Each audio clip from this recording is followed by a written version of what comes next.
과 기근 때문에 수많은 지구촌의 사람들이 고통 속에 신음하지만 우리는 이렇게 평안함을 누리며 지난 한 주도 하나님 은혜 가운데 살았습니다. 예수님은 그 당시에 그때도 지금과 같이 사회적인 약자들, 어렵고 힘든 사람들, 세상살이에 지치고 피곤한 사람들이 많이 있었지만 그들을 친구로 삼으시고 세리와 죄인의 친구로 그들의 좋은 것이 되어주셨습니다. 그러면서 그들을 진정으로 위로하면서 그들에게 희망을 주는 놀라운 이야기들을 들려주셨습니다. 예수님은 비유의 대가셨습니다.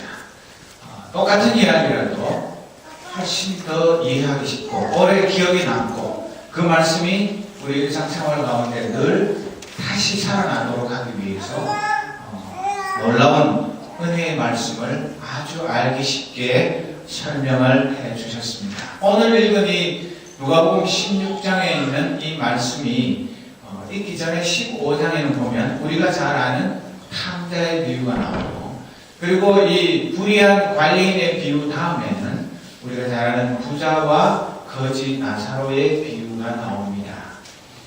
누가가 이 누가복음을 기록하면서 이렇게 비유를 배치한 것은 어쩌다가 보니까 그렇게 된 것이 아니라 서로 일맥상통한 바가 있기 때문에 이런 식으로 배열을 했을 것입니다. 그런데 어떤 공통점이 있습니까? 이 돌아온 탕자의 비유와 불의한 관리인의 비유와 거지 나사로의 비유의 세 가지 비유의 공통점은 다 같이 돈과 관계가 있습니다. 그리고 또 이 세 가지 비유에는 주인공들이 다 아주 인생의 밑바닥에 굴러떨어져서 어찌할 바를 알지 못한, 자기 힘으로는 그 위기를 이겨낼 수 없는 그런 절체절명의 순간에 빠진 것을 알 수 있습니다. 그리고 이 세 가지 비유의 주인공들은 나중에 자기들의 노력에 의해서라기보다는 돌아온 탕자의 비유에는 자비하신 아버지의 품에 그 쓸모없는 탕자가 안겼고 자기 아들의 지위를 회복했습니다. 그리고 이 불의한 관리인의 비유에는 그가 실업자가 되거나 감옥에 갔어야 하는데 그가 오히려 그 위기를 기회로 삼아서 예수님께 칭찬받는 사람이 되었습니다. 그리고 거지 나사로는 이 세상에서는 거짓 칭찬을 면치 못했지만 죽어서 하나님 나라의 아브라함의 품에 안겨서 참된 안식을 누린 이야기가 기록되어 있습니다. 그러니까 이 세 이야기의 공통점은 다 하나님의 은혜로, 하나님의 그 구원의 사랑으로 해피엔딩으로 끝났습니다. 오늘 읽은 이 불의한 재산 관리인의 비유는 성경 말씀 중에 가장 해석하기 어려운 난해한 구절로 손꼽힙니다. 오죽하면 20세기의 성서 주석의 대가라고 불리는 루돌프 불트만이라는 독일 신학자는 이 불의한 재산 관리인의 비유는 이해할 수 없다, 그렇게 선언을 했습니다. 나는 도대체 이걸 아무리 좋게 해석을 해보려고 해도 이해 못하겠다, 그런 말을 했고, 또 로마 황제 중에 줄리안 황제라고 있습니다. 줄리안 디 오퍼스테이트. 이 황제에게는 뭐가 붙어있냐면 배교자 줄리안이라는 그런 아주 불명예스러운 이름이 붙어있는데, 이 줄리안 황제는 기독교를 심각하게 탄압했던 사람입니다. 이 불의한 재산 관리인의 비유 이걸 가지고 이거 봐, 세상에 기독교를 창시했다는 예수가 그 도둑놈 사기꾼을 칭찬했다는 게 말이 되냐. 그러니까 그 예수도 사기꾼이고 그 사기꾼을 따르는 제자들도 다 사기꾼들이다, 그렇게 기독교와 예수님을 저질로 매도하는데 이 본문을 사용을 했다고 합니다. 그만큼 이 불의한 재산 관리인의 비유는 지금도 많은 논쟁을 불러일으키고 있습니다. 혹시 여러분들 중에 지난주에 미리 예고했는데 이 말씀을 읽으면서 어떤 생각을 하셨습니까? 어떤 느낌이 드시던가요? 이해가 잘 되십니까?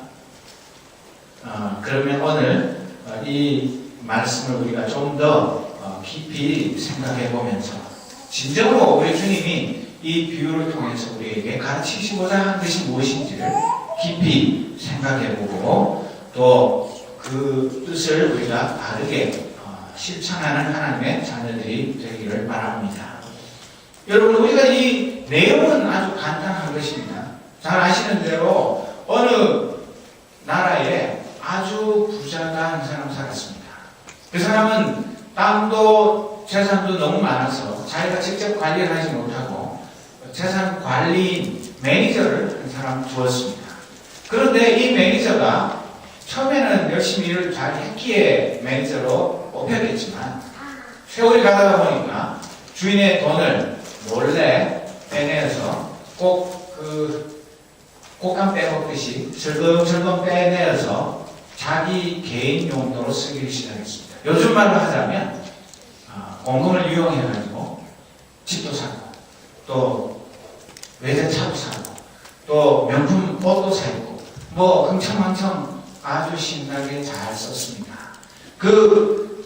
단어가 무엇이냐 하면 바로 앞에 나오는 그 탕자의 비유에 나오는 탕자가 아버지 살아계신데 유산을 미리 주십시오. 그렇게 받아가지고 나가서 어떻게 살았다고 기록되어 있습니다. 우리 성경에 뭐라고 번역이 되어 있죠? 허랑방탕이다. 허랑방탕이 뭡니까? 여러분 허랑방탕 한번 해보셨습니까? 해보실 기회도 없었을 테고 안 해보셔서 모르시겠지만 허랑방탕이라는 거 그 요즘 신문에 들어 나오는 재벌 2세들 남의 돈 빼내가지고 자기 돈처럼 마구 쓰는 그런 사람들이 그냥 밤낮으로 환락의 세계에서 헤어나지를 못한 그런 삶을 사는 것. 그것이 허랑방탕인데 이 불의한 재산 관리인도 주인의 돈을 몰래 빼내가지고 허랑방탕하게 썼습니다. 똑같은 단어를 썼습니다. 그건 얼마나 재밌었겠습니까? 자기 돈도 아닌데 주인 돈 빼내서도 몰라.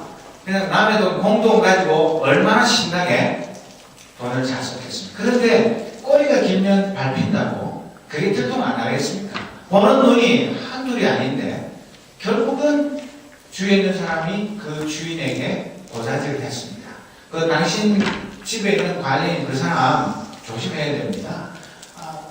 월급이 뻔한데 아니 그 사람이 무슨 돈이 있다고 그 맨션 사고 외제차 걸리고 또 명품으로 그냥 두르고 다니고 그럴 수가 없는데 분명히 문제가 있습니다.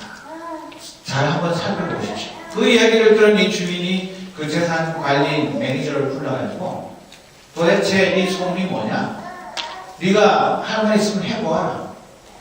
할 말 없지.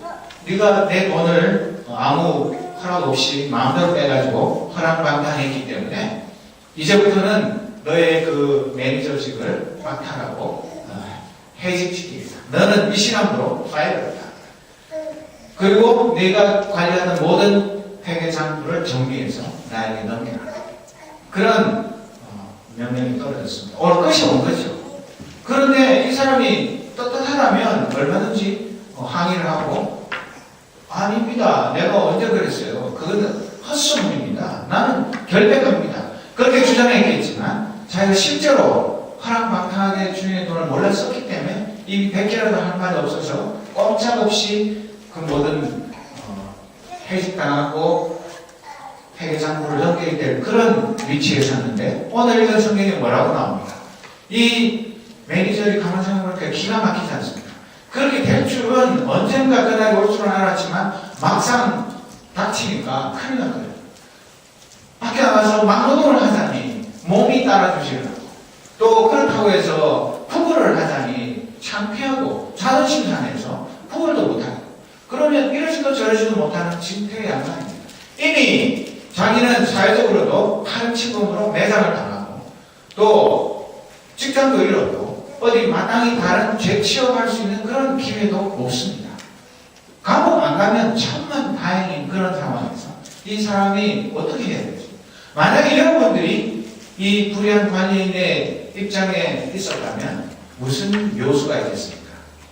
여러분들 그 좋은 머리로 이 위기를 벗어날 수 있는 기발한 그런 아이디어가 있습니까? 그런데 이 재산관리인은 자기가 가만히 생각하다 보니까 옳지 됐다. 내가 뭐 나가서 남노동도 못해, 구걸도 못해. 그렇지만 이 주인에게 빚진 사람들이 많이 있는데 그 사람들을 한 명씩 한 명씩 불러다가 내가 그 사람들의 빚을 대폭 깎아주면 내가 백수건달이 될 때 그 혜택을 본 은혜를 입은 사람들이 나를 설마 모른다 외면하지 않겠지. 자기들이 신세를 졌으니까 나를 자기 집에 초대하고 또 내가 살아가는데 자기들이 받은 은혜를 분명히 갚을 것이다. 이 길만이 내가 살 길이다. 그런 생각이 들어가지고 하늘이 무너져서 솟아날 구멍은 있다고 이 아이디어가 생각나자마자 바로 실천에 옮겼습니다. 그래서 미친 사람을 한 명씩 한 명씩 불러가지고 1대1로 그 차용 증서를 고쳐쓰게 했는데 제일 처음에 나온 사람의 예가 뭡니까? 제일 첫 번째 빚쟁이는 올리브 기름 100통을 빚졌습니다.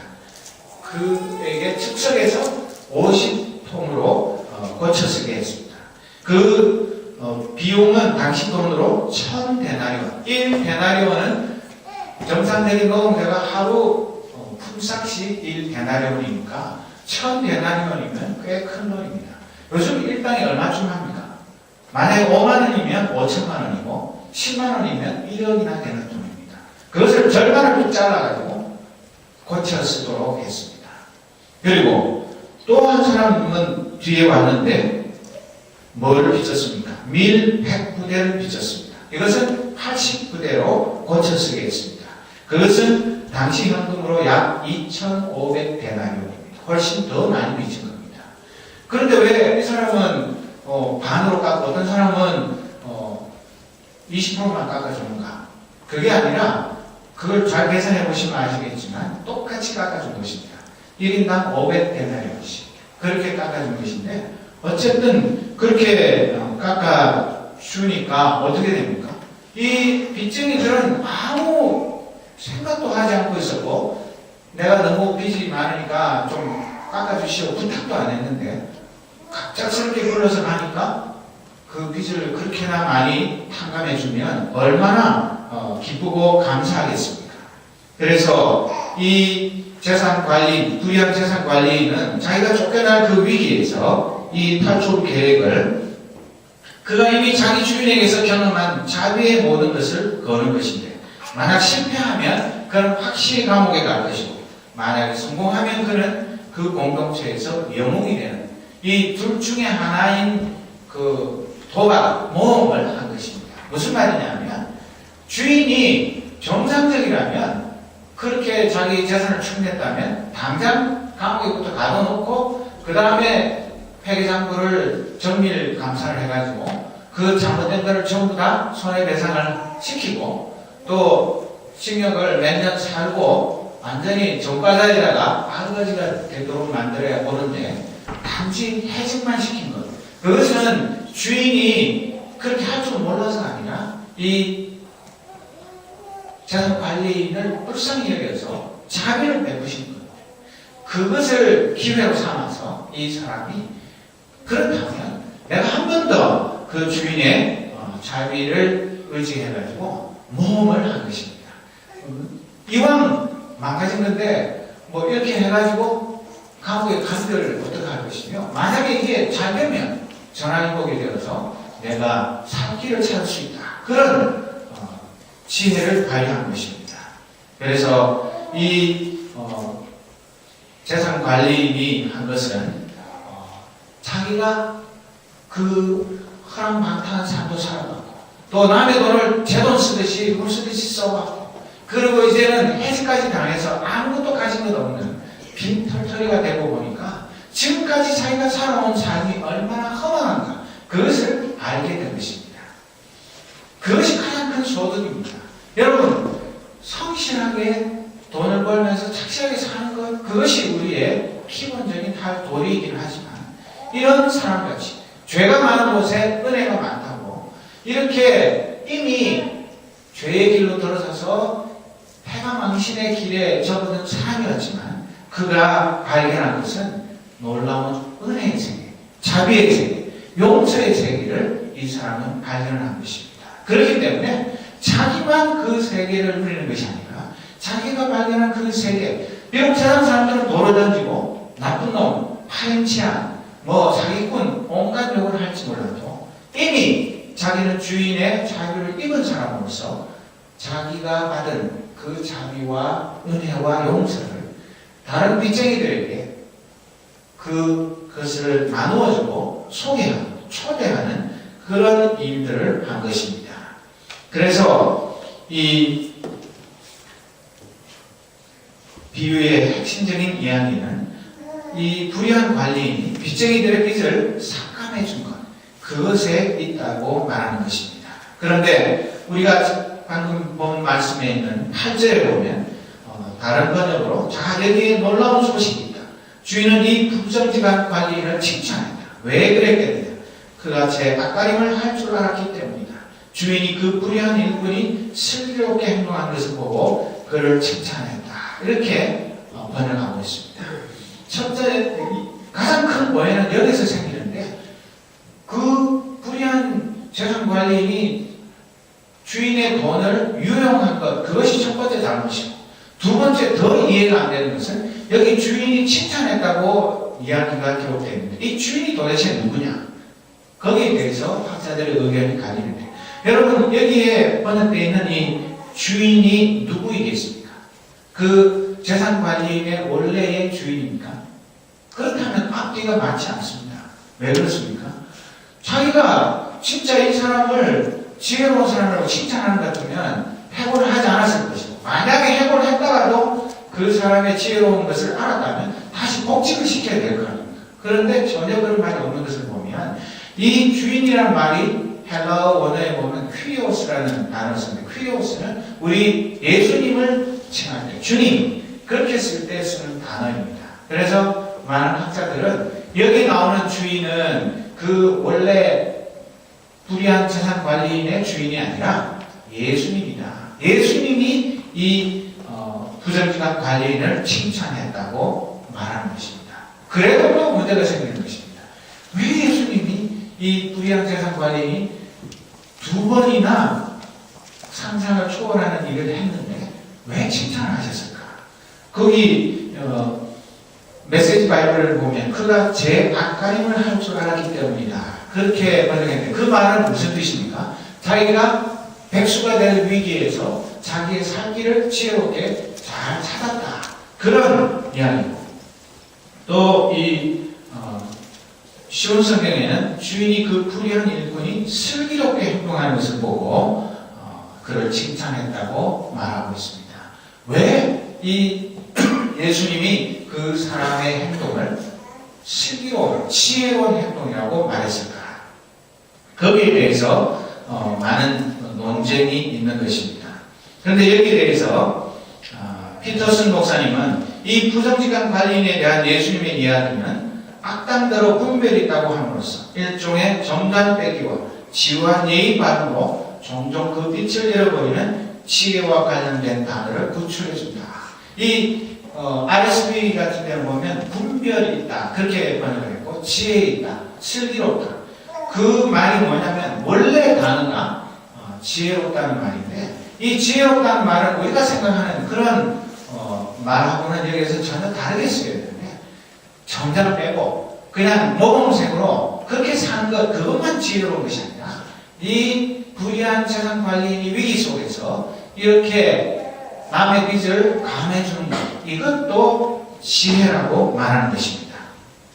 이 부정직한 관리인이 분별이 있다는 말은 조심성과 신중함, 위험을 무릅쓰지 않는 것, 문제를 일으키지 않는 것 등의 그 의미로만 분별이 있다는 말을 썼는데 그러나 이 부정직한 관리인 이야기는 평생 자기 속만 차려온 계산의 삶에서 가까스로 벗어나 거대한 자비의 세상 하나님이 하나님의 자비의 세상에서 한껏 즐기게 된 사람의 태도를 보여주고 있다. 이제 그가 대면해야 할 상대는 하나님이다. 감각적인 책략자기, 횡령, 장부조작이 아니라 하나님의 관대한 행위가 이 사람의 인생을 규정해 준다고 아주 긍정적으로 묘사를 하고 있습니다. 그러니까 이 비유는 결국 하나님의 구원의 이야기라는 것입니다.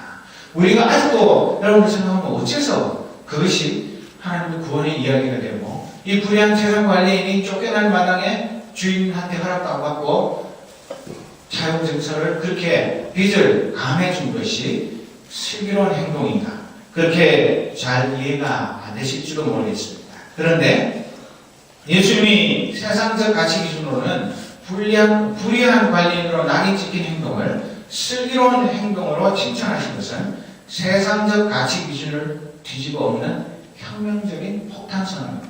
세상적인 관점에서 그 형법이든 민법이든 상법이든 어느 쪽으로 보나 도저히 이거는 위법한 것이지 이걸 뭐 칭찬은커녕 그 정상 착각의 여지도 별로 없는 것입니다. 몇 년 동안 성실히 일했으니까 거기에 따르는 그것과 또 재산상의 손실 그것을 비교해가지고 그러니까 네가 평소에 열심히 일한 그걸 봐서 얼마만큼은 이해해주고 용서해주겠다. 그런 차원에 봐서도 이해가 안 되는 그런 일인데 그 불량 관리인의 해방의 행위는 비판받을 여지도 있지만 빚쟁이들을 조건 없는 용서의 세계, 거저줌의 세계, 탕감의 세계, 결국 하나님의 은혜의 세계로 들어가게 한 것입니다. 그래서 자기가 먼저 깨닫고 발견한 그 놀라운 은혜의 세계로 이웃들을 초대한 것입니다. 이 점에서 그는 돈에 대해서는 불충성하였지만 은혜에 대해서는 충성하게 될 것입니다. 이것이 예수님이 가르치신 역설적인 진리입니다. 이 불량 관리인이 행한 일은 좋게 해석하면 어떻게 해석할 수 있냐면 자기 주인의 그 관대함, 그 너그러움을 빚쟁이들에게 또 그 주위에 있는 많은 사람들에게 널리 알리는 그런 좋은 기회가 된 것입니다. 주인이 그렇게 그 당시에 거대한 부자, 지금도 마찬가지지만 거부가 되는 것에는 순전히 정상적으로 열심히 땀 흘려서 일하고 세금 다 내고 그 일꾼들 임금 다 제대로 지급하면서 남을 도우면서 그렇게 되었다고 보기 힘든 것입니다. 특히나 이 유대 사회에서는 로마의 식민지 치하에 있었고 그렇다면 그 로마의 식민지 그 통치자들과의 그 유착 관계 거기에다가 일반 가난한 사람들에게 돌아가야 할 몫을 자기 것으로 돌리는 그런 여러 가지 방법들이 동원되지 않고는 이런 큰 부자가 될 수 없는 그런 상황인데 한마디로 말하면 이 부자는 그 정도 깎아줘도 전혀 자기 재산에 큰 손해가 없을 뿐만 아니라 또 이 차용 증서에 기록되어 있는 금액은 원래 원금에다가 또 고리의 그 이자에다가 또 이 매니저의 커미션 그 수수료까지 이중 삼중으로 붙은 것이기 때문에 깎아준다고 해서 주인의 원래의 그 재산에는 거의 영향을 미치지 않는 원금만 갚아도 주인은 아무런 손해가 없는 그런 것이기 때문에 주인이 오히려 이 불의한 재산관리인의 그 행위로 인해서 관대한 사람으로 칭찬받게 돼요. 그의 명예가 높아져. 또 이 빚쟁이들은 졸지에 자기의 그 무거운 빚이 아주 가벼워지기 때문에 아주 행복을 누리게 되고 이 재산관리인은 이왕 쫓겨나는 것이지만 그 중간에서 주인에게도 좋은 일을 하고 빚쟁이에게도 좋은 일을 하는 그런 일석삼조의 좋은 지혜를 발휘하는 그런 것으로 우리가 이해할 수도 있는 것입니다. 그것은 정말 이 비유를 말씀하시고 난 다음에 예수님이 이어서 하신 말씀을 살펴보면 세상 물정에 밝은 사람들이 그 사람들은 이 시대의 아들들인데 이 점에 있어서는 법을 잘 지키는 시민들보다 빛의 자녀들보다 영리하다. 그들은 늘 빈틈이 없고 온갖 수단을 꾀하며 수완을 발휘해서 살아남는다. 나는 너희도 그런 식으로 옳은 것을 위해 영리해지기를 바란다. 불의한 재물로 친구를 사귀어라. 그러면 그 재물이 없어질 때 그들이 너희를 영원한 곳으로 받아들일 것이다. 이제 세 번째 난관에 봉착했습니다. 어떻게 예수님이 불의한 재물로 친구를 사귀라? 이게 무슨 말인가? 정직한 재물로 친구를 사귀어야지 불의한 재물로 친구를 사귀면 나중에 어떻게 된다고요? 당신의 재물이 다 없어질 때 그 친구들이 너를 영원한 곳으로 인도할 것이다. 아니, 앞에 것까지는 또 간신히 이해가 됐는데 또 이거는 또 무슨 말씀인가? 그런 오해의 소지가 많은데 여기 말하는 불의한 재물은 세속의 재물로도 번역되고 또 불의한, 부패한 이 재물이라는 뜻의 원래의 단어는 만몬입니다.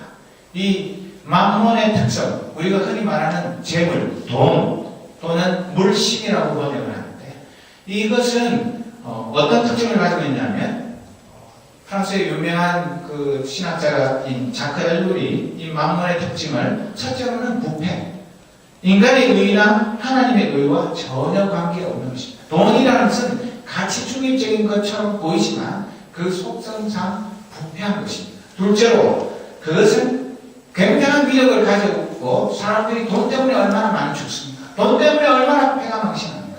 돈 때문에 고통을 당하는 것들이 많지만 알고 보면 그건 헛개비 같은 거 아무것도 아닙니다. 아무 힘이 없는 것인데 그 우상을 섬기는 자에게는 하나님 대신에 그런 힘을 가지고 있는 것입니다. 그리고 세 번째, 이 거짓의 만몬입니다. 만몬의 속성은 거짓입니다. 참되고 진실된 부, 진리 안에 있는 재물과는 반대되는 것이기 때문입니다. 그것은 어둠에 속했고 사람을 어둠으로 인도하여 거짓 세력으로 사람을 억누르게 되는 것입니다. 그리고 이 만몬은 부자들에게 많은 돈을 갖다 줄지 모르지만 결국은 무엇입니까? 그 종말은 무엇입니까? 그 부자의 영혼을 빼앗는 것입니다. 그 뒤에 나오는 부자와 거짓 나사로의 비유에 나오듯이 그 부자가 날마다 호의호식하고 잔치를 베풀었지만 나중에 죽어나서 어떻게 됐습니까? 그와 마찬가지로 이 만몬의 속성은 거짓인 것입니다. 네 번째로 이 만몬, 이 돈은 타자의 남에게 속해 있는 것입니다. 내가 가지고 있다고 해서 그 돈이 내 것 아닙니다. 이해하시겠습니까? 내 주머니에 내 돈이 있는데 그것이 왜 내 게 아닙니까? 이 돈은 원래 누구의 것입니까? 이 돈은 사탄에게 속해 있는 것입니다. 그렇기 때문에 이 돈은 만몬에게 속해 있고 만몬은 사탄에게 속해 있기 때문에 내가 아무리 움켜쥐어도 모래를 움켜쥐어도 다 빠져나가고 물을 움켜쥐어도 다 빠져나가듯이 내 거인 것처럼 생각되지만 내가 마음대로 쓰고 나를 위해서 쓴 것 같지만 결국은 내 것이 되지 못합니다. 야고보서 4장 2절에도 보면 너희는 탐내되 가지지는 못한다. 그렇게 말하는 말씀이 바로 이 말씀인 것입니다. 이것으로 어떻게 이 형편없는 만몬, 불의한 만몬을 가지고 친구를 사귀라는 말입니다. 여기에 불의한 재물이라는 것은 원래 이 비유에 나오는 것으로 하자면 주인의 돈을 말하는 것이고 그리고 관리인이 깎아준 돈을 말하는 것인데 그러나 여기서 말하는 불의한 재물을 가지고 친구를 사귀라는 것은 이 재물 자체를 하나님으로 섬기지 않고 이 재물을 하나님의 영광을 위한 도구로 사용하면서 가난하고 어려운 이웃들에게 주님의 사랑을 베푸는 그런 삶을 살으라는 것입니다. 그렇게 되면 우리 주님이 말씀하신 것대로 소자에게 내 육성한 것을 대접한 것도 내가 결코 잊지 않겠다고 하신 말씀이에요. 그리고 마지막 심판 때 양과 염소를 구분해서 우리 주님이 심판하실 때 양쪽에 있는 사람들이 우리 주님에게 칭찬받을 때 내가 굶주릴 때 너희를 먹을 것을 줬고 내가 헐벗을 때 입을 것 줬고 내가 감옥에 갇혔을 때 돌아보았고 내가 목마를 때 마실 것을 주었다. 그랬을 때 그들이 뭐라고 했어? 언제 우리가 주님에게 그런 거 한 적이 없습니다. 우리는 그렇게 말할 때 이 세상에 가난하고 버림받은 이웃들에게 행한 것이 바로 나에게 행한 것이다. 그렇게 말씀하시면서 칭찬하지 않았습니다. 그와 마찬가지로 이 세상에 있는 모든 재물들은 우리가 줄 때 가져갈 수 있는 것도 아니고 내 주머니에 있고 내 통장에 있다고 해서 내 것이 아닙니다. 그것을 모르기 때문에 내 것 하면서 내 집, 내 차, 내 옷, 온갖 내 것 거기에 목을 매달고 있다가 결국은 아무것도 가지고 가지 못하는 그런 한심한 일생을 마치는 사람들이 많은데 오늘 우리는 이 비유를 통해서 불의한 재물로 이 친구를 사귀라는 이 말씀이 진정으로 의미하는 바가 무엇인지, 이것은 조금 전에 말씀하신 것과 같이 또 우리 주님이 언제 다시 오실지 모르기 때문에 우리가 종말론적인 그런 관점에서 우리에게 주신 재능, 우리에게 주신 재능, 우리에게 주신 젊음, 이것들을 주님을 위해서 아낌없이 사용하라는 그런 뜻으로 받아들여야 하는 것입니다. 이 세상의 어둠의 자식들은 이 돈을 쓰고 자기 재물을 모으고 하는데 수단과 방법을 가지지 않고 얼마나 기발한 아이디어를 많이 내고 있습니까? 그래가지고 재산을 천문학적으로 쌓습니다. 여러분 신문에 뉴스 보셨겠지만 정몽준 의원 작년 한 해 재산이 2조 2천억이 넘게 늘었습니다. 그래가지고 지금 3조 몇천억이 되는데 우리나라 국회의원 291명인데 이 정의원 한 사람 재산이 나머지 290명 국회의원 재산 다 합친 것, 그것 해봐야 이 정의원의 재산이 3분의 1밖에 안 됩니다. 그런 엄청난 부자라고 해서 그가 과연 가장 존경받는 사람인가? 한 해에 2조 2천억이라는 재산이 늘어났다고 해서 그가 과연 그 돈을 가지고, 그분도 장로님인 걸로 알고 있는데, 이 빛의 자녀로서 이 말씀에 있는 것처럼 그렇게 하나님 영광을 위해서 쓰고 있는 건지, 그것은 잘 모르겠습니다. 정말 오늘 우리가 이 두 가지 세계 속에서 사는 데, 매매의 세계와 은혜의 세계, 여기를 우리는 왔다 갔다 하면서 삽니다. 어떤 때는 우리는 이 정글의 법칙, 피도 눈물도 없는 샬록이 칼을 들고 심장을 도려내고 살점을 도려내려고 덤비는 이런 세계 속에서 우리가 치열하게 경쟁하면서 살지만, 그러나 근본적으로는 우리는 하나님의 은혜의 세계에 속한 사람입니다. 그렇기 때문에 우리는 이 하나님의 은혜의 세계에서 받은 하늘의 신령한 은혜를 가지고 이 세상을 무시하고 우리가 수도원이나 저 깊은 산속으로 은퇴를 해서 우리끼리 개토를 이루어서 사는 것이 아니라 하나님의 이 은혜의 법칙, 이것을 가지고 이 세상을 변화시키도록 부름을 받은 하나님의 사람들입니다. 이 세상은 어떻습니까? 유전무죄, 무전유죄, 그건 말이 농담 아닙니다. 돈만 있으면 사람을 죽여도 감옥에 거의 가지 않습니다. 돈 없으면 라면 한 봉지 훔쳐도 감옥 갑니다. 이런 정글의 법칙이 지배하는 세상 속에 우리가 하나님의 은혜로 값없이 구원을 받아 우리의 모든 삶에 필요한 것 하나님이 날마다 공급하시는 그 은혜를 체험하면서 사는 저와 여러분이기 때문에 피도 눈물도 없는 이 세상을 변화시킬 수 있는 사람은 하나님의 진정한 은혜를 체험한 저와 여러분밖에 이 세상에 소망이 없는 것입니다. 그렇기 때문에 정말 우리는 이 세상의 경제법칙만이 능사가 아니라는 것, 그것을 무시하는 것은, 돈의 위력을 우리가 가볍게 여겨서는 안 되지만 그러나 돈의 위력에 굴복하는 것하고 돈을 선하게 사용하는 것하고는 근본적으로 다른 것입니다. 제가 아는 분, 지금도 한국에서 유명한 모 단체의 사무총장으로 있는 분이 1970년대에 서울대 다니면서 자기 친구들 몇 명 모아가지고 이 사회가 불의하기 때문에 우리가 부자들 집 털어가지고 가난한 사람들한테 나눠주자, 진짜로 그렇게 해가지고 조직을 만들어서 집을 털다가 너무 아마추어라서 털기도 전에 잡혀가지고 전부 다 감옥에 갈 뻔한 그런 웃지 못할 일들이 있었습니다. 우리 주님이 하시는 이 말씀이 무례한 재물로 친구를 사귀라는 것이 그런 현대판 홍길동이나 의적 인격적이 되는 그런 말은 아닙니다. 그러니까 분명히 우리가 열심히 자기에게 주어진 재능과 달란트를 잘 활용해서 이 세상에서 열심히 일해서 하나님이 주신 능력으로 부를 이루되 그것을 나만 위해서 쓰는 것이 아니라 정말 도움이 필요한 이웃들을 위해서 아낌없이 나누어주는 그런 것이 하늘나라의 보물을 쌓는 지혜로운 자의 삶이라는 것을 우리에게 가르쳐주는 것입니다. 날로 빈부격차가 심해져가고 돈이 우상이 된 시대에 우리 하나님의 백성들이 진정한 경제 정의를 이루기 위해서 최선을 다하는 삶을 살아야 하는 것입니다.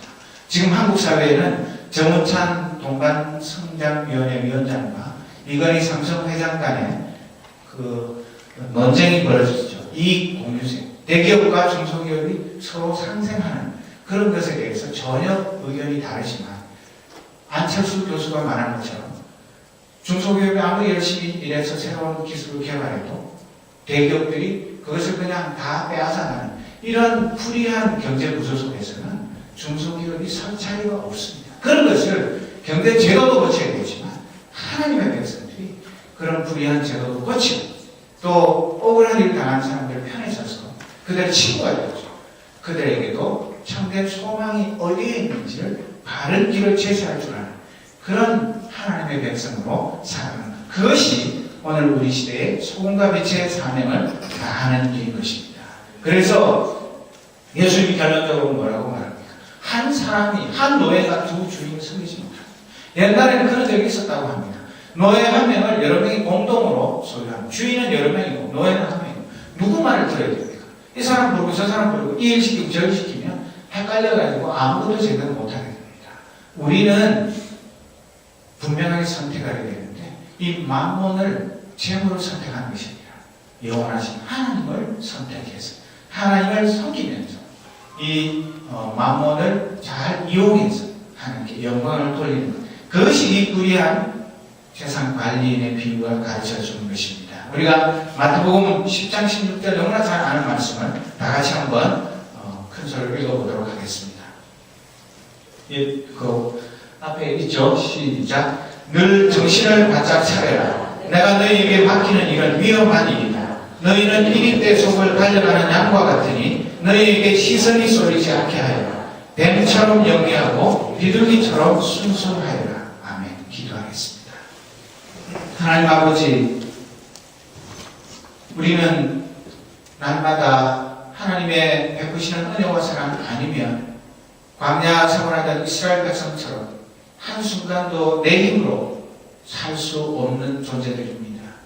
우리가 공부를 하는 것도 이민생활을 하는 것도 하나님의 한없는 은혜와 사랑 가운데서 주님이 주시는 젊음과 건강과 지혜와 또 필요한 모든 물질적인 것 하나님이 주신 것인 것을 고백합니다. 오 주님, 오늘 주신 이 말씀에 담겨있는 놀라운 진리의 세계를 우리가 바르게 깨닫게 하옵소서. 우리가 불의한 재산 관리인처럼 하나님의 것을 내 것처럼 내 마음대로 나를 위해서 썼던 지난 날들의 죄와 허물을 깨닫고 회개하고 돌이키게 하옵소서. 주님이 우리를 버리시면 우리가 무엇으로 살아갈 수 있겠습니까? 오 주님, 정말 우리가 불의한 재산 관리인이 지혜를 발휘해서 자기도 살고 또 빚쟁이들도 살렸던 것과 같이 오늘 내가 선 자리에서 어떻게 하는 것이 주님께 칭찬받는 삶이 될 것인지 날마다 깊이 생각하며 기도하며 하나님의 지혜를 간구하는 저희들이 되게 하옵소서. 그래야 해서 주 앞에 서는 날 칭찬받는 하나님의 일꾼들이 되게 하시고 우리가 가는 곳마다 절망 속에서 신음하는 많은 이웃들이 새 소망을 얻고 하나님의 은혜의 세계를 발견할 수 있도록 주님께서 저희들을 사용하여 주옵소서. 그리하여 우리를 통하여서 주님의 놀라운 은혜와 자비가 강물처럼 이 세상에 흘러가게 하옵소서. 예수 그리스도의 이름으로 기도드립니다. 아멘. 다 같이 자리에서 일어서셔서 575장 주님께 귀한 것들이여 찬송 부르고 축도록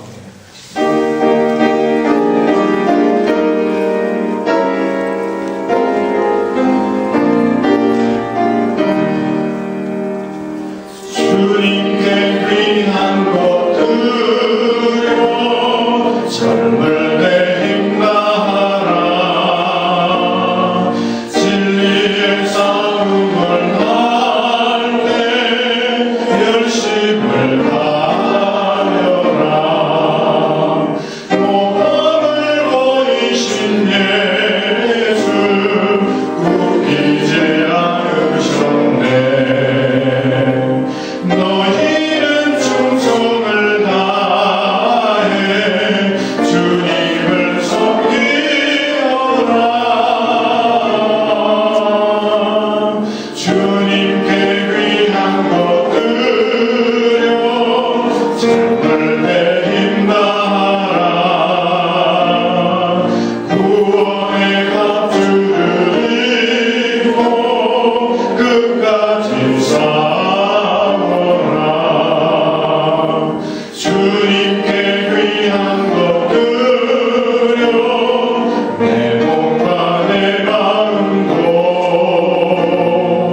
주위의 모든 것 바쳐 힘나게 섬기어라.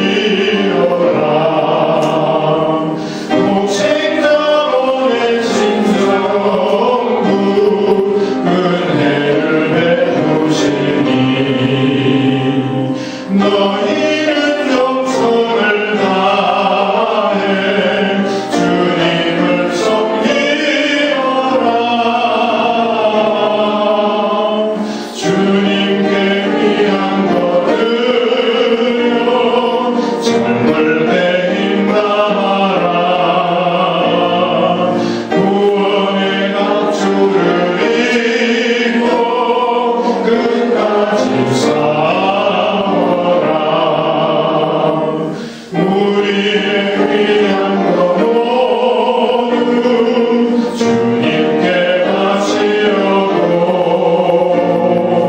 그 위한 생명을 주신 주 은혜롭네. 하늘의 영광을 버려 우리를 구했으니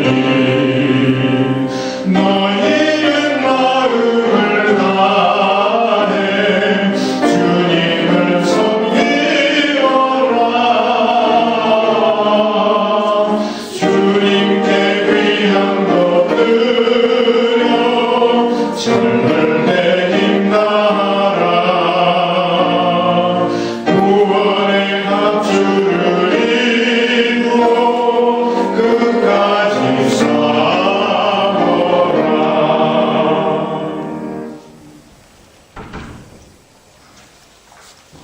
우리같이 불의한 재산 관리인처럼 하나님의 것을 내 마음대로 쓰며 이 세상에서 허랑방탕된 죄인을 건지기 위하여 이 땅에 오셔서 살찌고 피 흘려주신 예수 그리스도의 그 크신 은혜와 독생자 화목제물 삼으신 하나님 아버지의 사랑하심과 성령님의 역사하심, 오늘도 불의한 재산 관리인이 회개하고 돌이켜서 자기의 참된 삶의 길을 찾았던 것처럼 주님의 말씀에 순종하며 이웃을 영혼처럼 사랑하기로 다짐하는 모든 거룩한 하나님의 백성들과 임마누엘 교회 위에 지금으로부터 영원 묵도록 함께 있을지어다.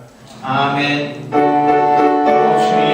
우리의 마음속에 사랑이 있어 우리에게 하늘의 신령한 지혜를 주시옵소서. 나 자신의 위치에서 어떻게 하면 하나님을 기쁘시게 할 것인가, 무엇을 하나님이 원하시는가, 나에게 그를 순종하는 하나님의 자녀를 주옵소서.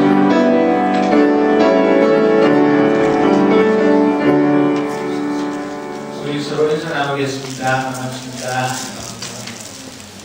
오늘 저희와 함께 예배드린 목사님 부부를 소개하겠습니다. 한재임 목사님, 박경신 사모님, 우리 박수로 환영하겠습니다.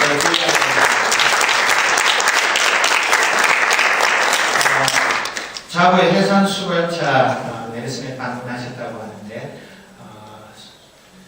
축하드립니다. 그리고 손주 모시는데 힘드실 텐데 우리 교회 잘 오셨습니다. 여기 계시는 동안에는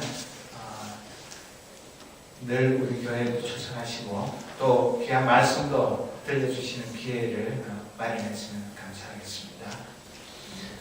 그리고 이 예배 마치자마자 바로 제16차 성경 퀴즈대회, 여러분들 그 암송구절 외우느라고 머리가 좀 복잡하셨죠? 우리 남궁관 김사님이 그 숙제를 좀 많이 내주셔서 외우느라고 애쓰셨을 텐데 꼭 그 한 자도 안 틀리게 안 외워도 됩니다. 그러니까 외우신 대로 실력을 발휘하시길 바랍니다. 그리고 오늘 지난주에 예고한 대로 일본 3.11 대지진과 쓰나미 또 원전 폭발로 피해를 당한 일본 사람들 돕는 연보를 했는데 혹시 잊어버리고 못하신 분들은 지금이라도 늦지 않았으니까 동참해 주셔서 모인 것하고 우리 교회 구제헌금 합쳐서 월드비전을 통해서 일본으로 보내도록 하겠습니다. 우리가 그 작은 연봉 보내도 우리 할 일 다 했다고 생각하지 마시고 계속해서 위에서 기도해 주시고 일본뿐만 아니라 지구촌에 고통당하는 이웃들이 우리 하나님의 백성들로 인해서 희망을 되찾도록 우리가 최선을 다해야 할 것입니다.